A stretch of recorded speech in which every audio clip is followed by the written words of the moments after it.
देखो, सब मनुष्यों का अंतिम लक्ष्य मोक्ष ही।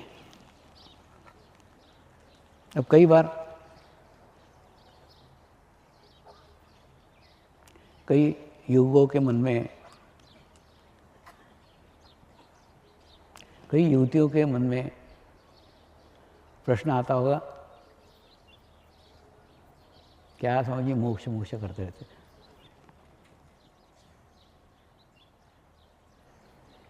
लेकिन वास्तव में आप देखो ना, अगर मोक्ष का लक्ष्य लेकर के आप जीवन यापन करते हो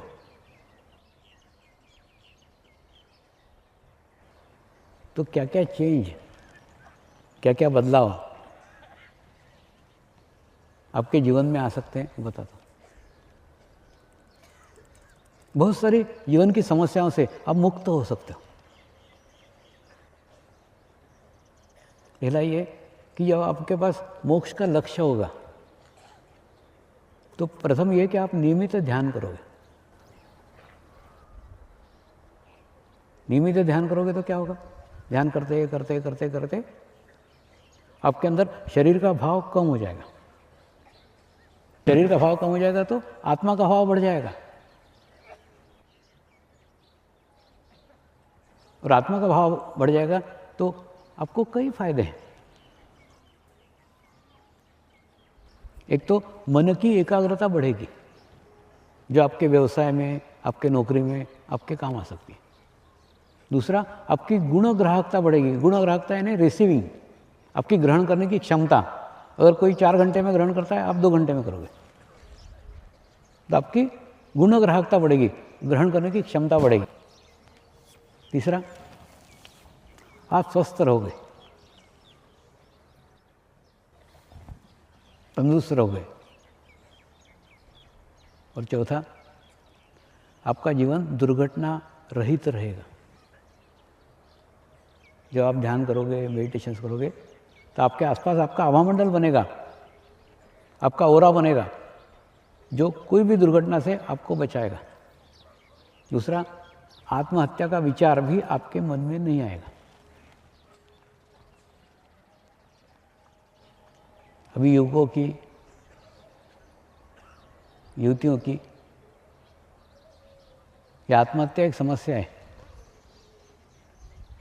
दूसरा, नेचर भी कैसे बैलेंस करता है वो देखो आप। इधर जन्म दर भले ही लड़कियों की कम हो, लेकिन मृत्यु दर लड़कों की ज़्यादा है।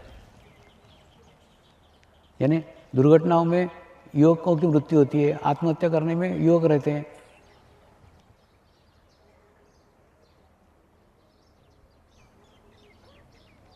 तो ध्यान करोगे, मेडिटेशन करोगे, तो कभी अपने आप को अकेले महसूस करोगे ही नहीं। आत्मा कभी हत्या नहीं करती, शरीर आत्महत्या करता है। तो जब आप अपने आप को आत्मा समझोगे तो आप आत्महत्या भी नहीं करोगे। दूसरा, आप इतने पवित्र हो जाओगे, इतने शुद्ध हो जाओगे कि आप गुरुओं का जन्म लेने का माध्यम बनोगे। इससे बड़ा गुरु कार्य ना कोई है, ना कोई कर सकता है। और आप ही के लिए ये समर्पण ध्यान समाज में लाया गया है।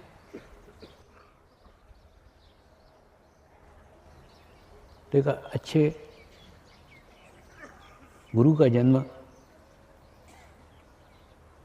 का माध्यम आप बने, आप गुरुओं की माँ बने, गुरुओं के बाप बने, तो इससे बड़ा सौभाग्य क्या हो सकता है। आपका रोल ना सिर्फ यहीं तक है, इसके बाद में आगे जन्म लेने वाली आत्मा ही सब कुछ देख लेगी।